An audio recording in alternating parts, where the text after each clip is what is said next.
যদি কেউ জাহান্নামটা দেখতে পেত দুনিয়াতে তার মুখে কোনোদিন হাসি থাকতো না। জিবরিল আলাইহিস সালাতু ওয়াস সালাম নবীর কাছে যতদিন এসেছেন তার কপালে ভাঁজ থাকতো, মুখে হাসি থাকতো না। রাসূল একদিন বলে ফেলেন, ভাই জিবরাইল আপনার মুখে হাসি নাই, আপনি এমনটা চেহারা নিয়ে কেন হাসেন না, আপনার এমনটা হওয়ার কারণটা কি? জিবরাইল বলতেছে, ইয়া রাসূলুল্লাহ যেদিন থেকে জাহান্নামটা সৃষ্টি করা হয়েছে, জাহান্নামটা দেখার পর থেকে আমার মুখ থেকে হাসি ফুরে গেছে।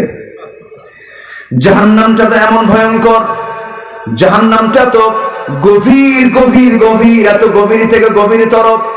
এই যে বিশাল সূর্য আমরা দেখতে পাই, সূর্য বড় না পৃথিবী বড়? বলেন বলেন, পৃথিবী বড় না সূর্য বড়? সূর্য পৃথিবী থেকে 13 লক্ষ গুণ বড়। এরকম একটা সূর্য, এই যে চাঁদ, ওই জাহান্নামের গর্তের মুখে যদি ছেড়ে দেওয়া হয় নিমিষেই হেরে যাবে, সূর্য খুঁজে পাওয়া যাবে না। এত ভয়ঙ্কর জাহান্নাম, এত ভয়ঙ্কর জাহান্নাম। জাহান্নামের আগুন দিয়ে যখন বান্দাকে পোড়ানো হবে, চামড়াগুলো সব পড়ে যাবে। বাদদাল্লাহুম জুলুদান, চামড়াগুলোকে আবার পাল্টায় দিবেন আল্লাহ তাআলা। এমন ভয়ঙ্কর জাহান্নাম সবার সামনে আছে না নাই? আমার বন্ধুগণ, চামড়াগুলো 126 ফুট পুরো হবে, 126 ফুট ঘন, মানে পুর হবে, মোটা হবে সেই জাহান্নামের চামড়া, জাহান্নামীদের চামড়াগুলো। এবং সেই জাহান্নামীদের ভিতরে যে খাবারগুলো দেওয়া হবে কাঁটাযুক্ত গাছ, পানি হবে ফুটন্ত পানি, পুজ রক্তের মিশ্রণ, উত্তপ্ত তেল। জাহান্নামীদেরকে আল্লাহ তাআলা বলবেন, জাহান্নামীরা দুঃখ সহ্য কর, আস্বাদন কর। আমার বন্ধুগণ, সেই জাহান্নামকে আমরা পেতে চাই নাকি? আসতে বলুন না, পেতে চাই নাকি? একদিন আল্লাহর পয়গম্বর মুসা আলাইহিস সালাতু ওয়াস সালাম আল্লাহকে বলছেন, আল্লাহ একটা প্রশ্ন করতে চাই। কি প্রশ্ন বলো? আল্লাহ সবচেয়ে বেশি দয়া কার? আমি আল্লাহ। আমার সবচেয়ে বেশি মায়া দয়া মোহাব্বত কার? আল্লাহ বলছেন, ও মুসা তোমার কি মনে হয়? আমি তো সবচেয়ে বড় রহমান, আমি তো সবচেয়ে বড় রহিম, আমি গফফার, আমি গফুর, আমার দয়া সবচেয়ে বেশি। এবার মুসা বলছেন, আল্লাহ তুমি তো সমস্ত দয়াগুলোকে ভাগ করে 1 ভাগ দয়া শুধু মাখলুকের মধ্যে দিয়েছো, বাকি 99টা ভাগ রহমত তুমি দয়া তোমার মধ্যে রেখে দিয়েছো। কিন্তু প্রশ্ন তোমার কাছে একটা করি, এত দয়া মায়া মোহাব্বত যদি তোমার হয়ে থাকে, জাহান্নাম কেন বানাইলা? কি কথা কি বুঝতেছেন আপনারা? জাহান্নাম কেন বানাইছো? তুমি কেন জাহান্নাম বানাইলা? আল্লাহ বলছেন, মুসা কেন, কি হয়েছে? তুমি বান্দাকে এত আদর করে, এত মোহাব্বত করে, এত ভালোবাসো, সেই বান্দাকে আবার তুমি জাহান্নামে দিবা, তোমার কি কষ্ট হবে না? আল্লাহ বলছে, মুসা উত্তর কি নিবা নাকি? উত্তর নেবে, একটু লম্বা সময় লাগবে। আচ্ছা ঠিক আছে আল্লাহ, আমারে দাও পরীক্ষা, কি করবা বলো। আল্লাহ বলেন, তুমি এই মুহূর্তে গমের কিছু বীজ হাতের মধ্যে নাও, গম ছিটায় দাও। জমিনে গম ছিটায় দিলেন, জমিনে গম ছিটানো শুরু হয়ে গেল। গমের আবাদ হলো, গমটা পাকলো, ফসল হলো, ফসলগুলো তুলে নিলেন। আল্লাহ বলছেন, মুসা তুমি কি চিন্তা করতেছো? আল্লাহ আমি চিন্তা করব কি? তুমি তো গায়েবের মালিক, তুমি ভালো করে জানো, তুমি আমাকে উত্তরটা জানায় দাও। যখন আল্লাহু আকবার। সবচেয়ে বেশি আল্লাহকে প্রশ্ন করতেন যে নবী, সেই নবীর নামটা কি? বলেন, সেই নবীর নামটা কি? সবচেয়ে রাগী নবীর নামটা কি? কোরআনে সবচেয়ে বেশি নাম এসেছে কোন নবী? বলেন কোন নবীর? বলেন মুসা আলাইহিস সালাতু ওয়াস সালামের। তিনি আল্লাহকে যখন তখন প্রশ্ন করতেন, মাঝে মাঝে প্রশ্ন করতেন, যা মনে হতো তাই বলতেন। একদিন বলছেন, আল্লাহ একটা প্রশ্ন করি। আল্লাহ কি? আল্লাহকে বলছেন, আল্লাহ আমি একটা প্রশ্ন করতে। আল্লাহ বলছেন, কি প্রশ্ন করবা? মুসা বলো। আল্লাহ রাত হলে পরে ঘুম ধরে আমার, তোমার কি রাত হলে ঘুম ধরে না? বলেন তো। আল্লাহ বললেন, মুসা তুমি আমাকে এমন প্রশ্ন করলে কেন? আল্লাহ আমি তোমাকে ভালোবাসি, আমি তোমাকে মহব্বত করি, সত্যি করে বলো তো আল্লাহ তোমার কি ঘুম পায় না? আল্লাহ বলছেন, মুসা আমি ঘুমাই কি ঘুমাই না তোমাকে পরীক্ষা করতে চাই। আল্লাহ পরীক্ষা করো। হাতের মধ্যে কাঁচ পাত্র দিলেন, আয়াতুল কুরসির তাফসীর এসেছে। হাতের মধ্যে তিনি কাঁচ পাত্র নিলেন, গ্লাস হাতে নিয়েছেন। আল্লাহ বলছেন, মুসা গ্লাসটা ধরে থাকো কিছুক্ষণ, মনটা খারাপ। আল্লাহ বলছেন, মুসা তোমার মনটা খারাপ কেন? আল্লাহ আমাকে গ্লাস ধরার দায়িত্ব, এটা কোনো দায়িত্ব হলো নাকি?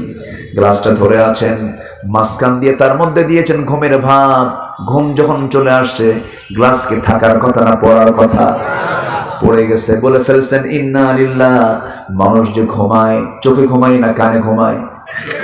ভালো করে বলবেন। চোখে ঘুমায় না কানে ঘুমায়? যারা ডাক্তার আছেন, ডাক্তাররা কখনো বলবেন না চোখে ঘুমায়, ডাক্তাররা বলবেন কানে ঘুমায়। কোরআনও বলছে কানে ঘুমায়। সুবহানাল্লাহ।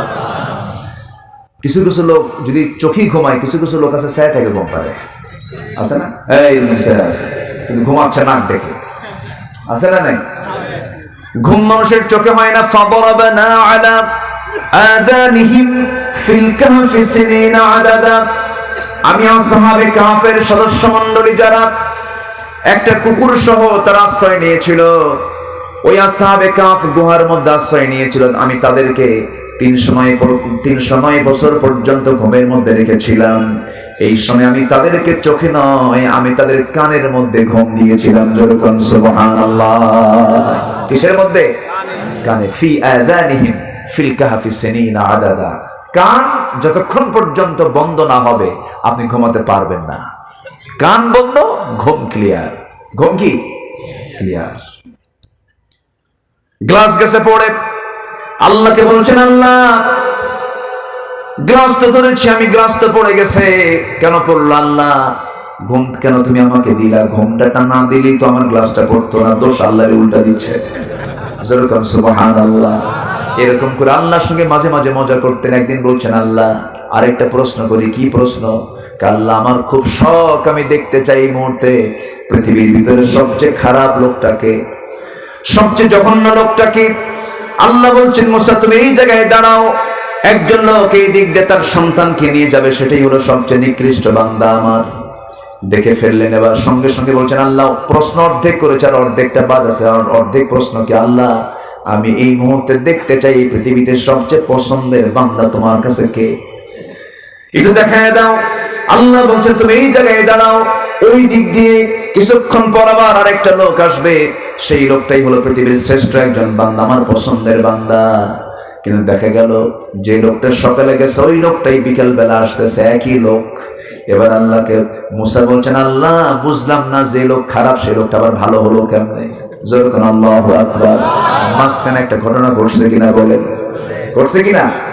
কি ঘটেছে শর্টলি বলে ফেলি।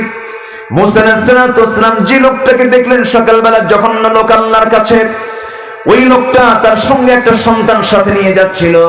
হঠাৎ করে সন্তান তার বাপকে বলছে, আব্বা এই যে বিশাল বড় পাহাড়, বিশাল বড় জঙ্গল দেখা যায়, জঙ্গলের চেয়ে বড় কিছু আছে নাকি? হ্যাঁ আছে। কি? পাহাড়। পাহাড়ের চেয়ে বড় কিছু আছে নাকি? হ্যাঁ আছে। কি? এই যে আকাশ, এই আকাশের চাইতে বড় কিছু আছে নাকি? সঙ্গে সঙ্গে ওই বান্দাটা চোখের পানি ফেলে বলতেছে, ও আমার সন্তান, তুই আমাকে এমন প্রশ্ন করলি, আমি ভালো হতে বাধ্য হচ্ছি। এই আকাশের চাইতে বড় হলো আমার আল্লাহ তাআলার দোয়া, আমার আল্লাহ তাআলার দয়া, রহমত, ক্ষমা। এই কথা বলি লোকটার চোখে পানি আসছে আর তওবা করে আল্লাহর কাছে মাফ চাচ্ছে সকল গুনার জন্য। সঙ্গে সঙ্গে আল্লাহ তাআলা তাকে মাফ করে দিয়েছেন। আল্লাহ বলছেন, ও মুসা, ওই বান্দা যখন চোখের পানি ফেলে তওবা করে ইস্তেগফার করে যখন আমার কাছে মাফ চেয়েছে, আমার কাছে মনে হচ্ছে এই বান্দাই এই মুহূর্তে এই দুনিয়ার মধ্যে সবচেয়ে আমার পছন্দের বান্দা। যেরকম সুবহানাল্লাহ। মাঝখান থেকে ওই লোকটা আমল করেছে কয়টা আমল? কয়টা বলেন? 2টা আমল। একটা হচ্ছে ইস্তেগফার করেছে, আর একটা হলো তওবা করেছে। তওবা করেছে আর কি? ইস্তেগফার করেছে। আমরা করব, জোরে বলি ইনশাআল্লাহ। আরো জোরে বলি ইনশাআল্লাহ। আরো জোরে বলি ইনশাআল্লাহ। একটা প্রশ্ন কিন্তু রয়ে গেছে, আল্লাহ তুমি জাহান্নাম বানাইলা কেন? প্রশ্ন করেছেন কোন নবী? প্রশ্ন করেছেন কোন নবী? কাকে? আসতে বলবেন না, কাকে? শুনবেন না? জোরে বলি ইনশাআল্লাহ। জাহান্নাম থেকে বাঁচার জন্য 9টা আমল আমরা করে যাব, শিখে যাব আজকে। 1 নাম্বার হলো আমরা 5 ওয়াক্ত নামাজ পড়ব একা না জামাতে। আসতে বলবেন না, একা না জামাতে, বুঝে না না বুঝে, জেনে না না জেনে, সময় না সময়ে, আস্তে আস্তে না তাড়াতাড়ি। বলেন আস্তে আস্তে না তাড়াতাড়ি? আস্তে আস্তে পড়তে হবে। কিছু কিছু লোকের নামাজ দেখে মনে হয় বাড়িতে বউ মরছে, আছে না? এমন নামাজ কোনো কাজে আসবে না। নামাজের মতো নামাজ আমরা পড়বো, যার নামাজ যত সুন্দর হবে তার ঈমান তত মজবুত। আল্লাহু আকবার। আজকে আমার দেশে কত পথ, কত মত, নামাজের কোনো কথা নাই। নামাজের কোনো আহ্বান নাই। যে নেতৃত্বে নামাজের আহ্বান নাই সেই নেতৃত্বে আমরা যাব না। মনে থাকবে তো সবার? মনে থাকবে সবার? দেখলাম তো সবকিছু। আজকে মুসলমান হকের পক্ষে কথা বলতে ভয় পায়। মাহফিল আমরা আসলে কমিটি আমাদেরকে নিয়ে খুব টেনশনে থাকে, বলে হুজুর খুব হিসাব করে কথা বলতে হবে। এরকম আছে না? আসতে বলবেন না, আছে না? মানে ভাবসাব দেখে মনে হয় ওর কাছে মালা করবো তো আসবেই না, এরকম একটা ভাবসাব। আপনি হককে আড়াল করবেন কেন? আপনি কেন হককে আড়াল করবেন?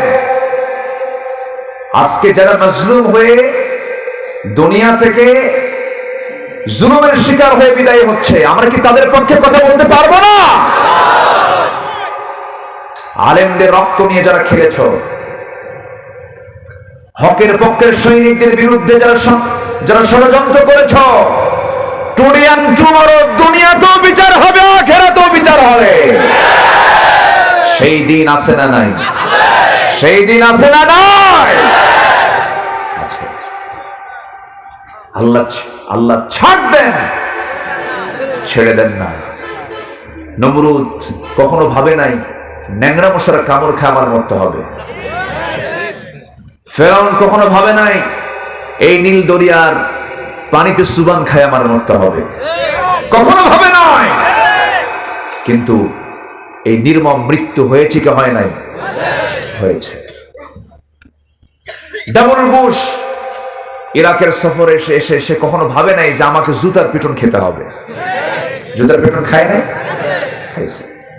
বেইজ্জত আপনি সম্মান নিয়ে খেলবেন, আপনিও বেইজ্জত হবেন, হবেন, ঠিক কি না? বেইজ্জত হবে। আজ ফিলিস্তিনের মুসলমান মার খায়, আর আমার দেশের কিছু উল্লুক ভাল্লুক, আমার দেশের কিছু আলেম নামের কলঙ্ক, এরা বলে কি দরকার ছিল হামাসের ইসরায়েলকে হামলা করে। দেখেন কত বড় বদমাইশ, ইসরায়েলের পক্ষে কথা বলে। ৭৪ বছর ধরে, যুগের পর যুগ ধরে ফিলিস্তিনের মুসলমানকে নির্বিচারে গুলি করে হত্যা করছে, বম্বিং করছে ইসরায়েলের বাচ্চারা। সেটার বিরুদ্ধে কথা বলতে জানা না ওরা। ইসরায়েল যে জায়গায় বসবাস করছে, যেখানে রাষ্ট্র গড়েছে, ওটা কি বৈধ রাষ্ট্র না অবৈধ রাষ্ট্র? অবৈধ। তারা ভাড়াটিয়া, পৃথিবীর কোথাও জায়গা হয় নাই। দ্বিতীয় বিশ্বযুদ্ধের পর এডলফ হিটলার ৬০ লাখ ইহুদিকে গ্যাস চেম্বারে তুলে একদিনে মারছে, আর কিছু রাখছে, বলছে রেখে দিলাম, এদের অত্যাচার দেখলেই বুঝবি আমি কাজটা ঠিক করছি না ঠিক করছি। এডলফ হিটলার ৬০ লক্ষ ইহুদিকে মেরেছিল একদিনে, কিছু রেখে দিয়েছে। সেই বীজ এখনো আছে না নাই? আসতে বলবেন না, আছে না নাই? এরা নবীকে হত্যা করেছে, এরা রাসূলকে হত্যা করেছে। এরা আমার নবীকে হত্যা করার জন্য খাবারের মধ্যে বিষ ঢুকায় দিয়েছে এরা। আর আমার আপনারা আদর করবে না? আমার আপনারা আদর করবে? সেই ইহুদি খ্রিস্টান